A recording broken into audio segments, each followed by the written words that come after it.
39 ward, 39 ward और 38 ward, ये सब मैके में हैं और यहाँ के सभी लोग अपने हैं, सब लोग मुझे जानते पहचानते हैं। मुझे उम्मीद है कि हर वार्ड से मुझे आगे बढ़ कर सहयोग मिलेगा और यहाँ की बेटी हूँ, जरूर लोग आगे आएंगे। जाहिर सी बात है, अपने लोग हैं, अपने लोग के बीच में हूँ, लेकिन पूरा सीमान मेरा अपना है, हमको ऐसा ही लगता है। मैके के लोगों का पूरा समर्थन मिल रहा है मैडम? जी जी जी, बिल्कुल। रिकॉर्ड मतों से जीत होगी मैके से? जी जरूर।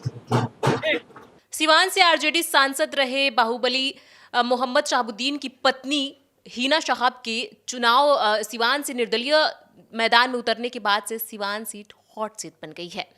जी हाँ, हिना की कुछ तस्वीरें सामने आई हैं जिनमें वो भगवा रंग में रंगीन नजर आ रही हैं, लाल चुनरी ओढ़े नजर आ रही हैं। इसके बाद से ये कयास तेज हो गए हैं कि क्या आरजेडी से सीट ना मिलने के बाद से हिना बीजेपी में शामिल हो सकती हैं। हालांकि हिना ने सिवान से निर्दलीय पर्चा भर दिया है, लेकिन अभी भी ये सवाल लगातार पूछे जा रहे हैं कि क्या हिना बीजेपी में शामिल हो सकती हैं, क्योंकि जो तस्वीरें हैं, जो विजुअल्स हैं, वो ये बता रहे हैं कि हिना भगवा की तरफ थोड़ी थोड़ी मुड़ती नजर आ रही हैं। हमारे साथ हमारे सहयोगी भूपेन है। भूपेन, जिस तरीके से हिना की आपने वीडियो देखे होंगे, तस्वीरें देखे होंगे और बातें भी शुरू हो गई हैं कि क्या हिना बीजेपी में शामिल हो सकती हैं, आपको क्या लगता है?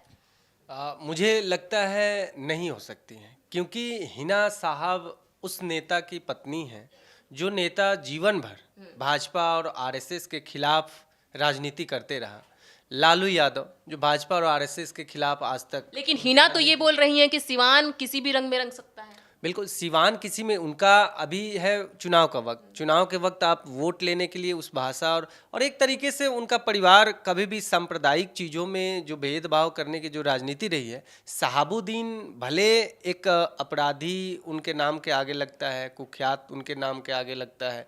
बाहुबली शहाबुद्दीन नेता आरजेडी के माने जाते हैं। लालू यादव के साथ उनका जो रिश्ता था, जो आज रिश्ता है, उसको लेके तमाम तरह की आज बातें हो रही हैं कि लालू यादव के राइट हैंड माने जाते थे, या कह ले दोनों हाथ माने जाते थे शहाबुद्दीन। उनकी पत्नी आज चुनाव में उतरी है, जबकि वो 3-3 बार चुनाव हार गई हैं आरजेडी के ही सिंबल लालटेन से। वो 3-3 बार कि 2009 में, 2014 में और 2019 में उन्होंने आरजेडी की तरफ से उन्हें सीट मिला था और वो सिवान से ही लड़ी थी, लेकिन वो हार गई थी। अब की बार किस्मत आजमाने निर्दलीय जिस तरीके से मैदान में उतरी हैं, लोग उन्हें देख रहे हैं, विजुअल्स तस्वीरें सामने आ रही हैं और ये कयास भी लगाए जा रहे थे कि जो सिवान सीट है वहां पे अब त्रिकोणीय मुकाबला देखने को मिलेगा। निर्दलीय हिना शहाब तो है ही, एनडीए की तरफ से विजय लक्ष्मी कुशवाहा हैं और आप बात करेंगे आरजेडी की तरफ से तो आरजेडी की तरफ से अवध बिहारी चौधरी हैं। ऐसे में त्रिकोणीय मुकाबला देखने को मिल सकता है, कुशवाहा यादव और साथ में हिना साहेब मुस्लिम और यादव की बात करें तो हमेशा से आरजेडी ये कहती रही है कि मुस्लिम और यादव वोट उनके हैं, उसमें कोई सेंध नहीं लगा सकता। लेकिन हिना साहब क्या खेल बिगाड़ सकती हैं आरजेडी? बिल्कुल, इसका नुकसान झेलना पड़ेगा इस बार राजद को और तेजस्वी यादव, क्योंकि ये फैसला है हिना साहब को टिकट ना देने का। वो कहीं ना कहीं तेजस्वी का जो अभी जो राजनीति का जो जिस ट्रैक पे वो चल रहे हैं, अब वो कहते हैं कि ये माई की पार्टी नहीं है, ये माई बाप की पार्टी है, A to Z की पार्टी है। तो उसमें एम तो गायब दिख रहा है। ये मैं नहीं कह रहा हूँ, ये आज हिना साहब के समर्थक, उनके चाहने वाले और पूरे बिहार से सोशल मीडिया पे आप देखेंगे तमाम कि 2025 में तेजस्वी को सबक सिखाएंगे हम लोग। तो कहीं ना कहीं वो खफा है। आप देखेंगे हिना साहब भी पिछले दिनों कही थी कि जब हमारे पति गुजर गए, उनका देहांत हो गया, उसके बाद से ही लालू परिवार इन्हें इग्नोर करते गया और आज नौबत आई कि पार्टी में नहीं आज वो शामिल, और निर्दलीय आज चुनावी मैदान में है। और त्रिकोणीय मुकाबले की जहां तक आप बात कर रही थी, तो बिल्कुल सवर्ण तबका जो है वो हिना साहब के साथ दिख रहा है। वो जिस रंग में रंगी हुई हैं, जो जिस रंग को लेकर के आप चर्चा हम दोनों कर रहे हैं कि वो भाजपा में भी जा सकती है। आपने फिर बताया कि हिना साहब ने ये भी कहा कि जिस ओर सिवान की जनता जाएगी उस ओर हिना साहब जाएगी।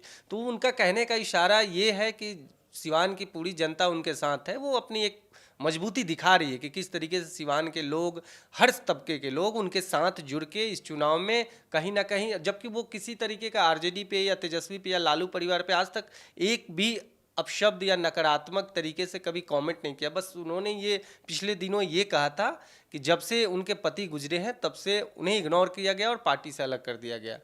तो कहीं ना कहीं तेजस्वी यादव को नुकसान झेलना पड़ेगा। जब टिकट बंटवारा हो रहा था तो 22 सीटों पे तो तो टिकट बढ़ चुका था, लेकिन सिवान सीट को पेंडिंग में रखा गया था। उसके बाद से ये कयास लगाए रहे थे शायद हिना साहब को वो टिकट मिल जाए, लेकिन नहीं मिला। नहीं मिलने के बाद से हिना साहब कूद पड़ी निर्दलीय, और अब जो मुकाबला है वो बेहद दिलचस्प होता नजर आ रहा है। हिना साहेब भंगवा रंग में रंग चुकी हैं, और ऐसे में ये कयास लगाए जा रहे हैं कि जिस तरीके से भूपेन ने भी बताया कि जो स्वर्ण वोट है वो भी हिना साहेब को मिल सकता है। मुस्लिम पर तो सेध है ही उनकी, यादव वोट भी उन्हें मिल सकता है। क्योंकि एनडीए से वहाँ पे 2 बार से जो सांसद थे, पहले ओम प्रकाश यादव थे एनडीए से, उसके बाद कविता सिंह बनी, अजय सिंह की पत्नी। तो कहीं ना कहीं राजपूत समाज में एक तरीके से वो उनको लग रहा है कि हमें दरकिनार किया गया है दोनों पार्टियों की तरफ से, तो वो हिना साहब के लिए वो प्लस पॉइंट है। और एक सिंपति भी है हिना साहब के साथ। ना सिर्फ इसका कि आरजेडी ने उन्हें वोट नहीं दिया, बल्कि उनके पति ने जो बनाया था, लोगों को जो अपने तरफ किया था, वो भी सिंपति है कि अब इनके पति देव नहीं है, यानी कि शाहबुद्दीन नहीं है। आज उनकी पुण्यतिथि भी है, और आज वो विजुअल्स भी सामने आए हैं जब हिना साहब लोगों से मिल रही हैं, और पुण्यतिथि पे बहुत सारी बातें भी उन्होंने कही है, वो विजुअल्स भी आपको दिखा रहे हैं हम। और जिस तरीके से हिना साहब की बातें होने लगी है, सिवान सीट, पूर्णिया सीट, बहुत सारी सीट हैं बिहार में जो चर्चाओं में बनी है, उसके बाद से अब सिवान सीट जिस तरीके से हॉट सीट बनता नजर आ रहा है, बेहद दिलचस्प मुकाबला होने वाला है।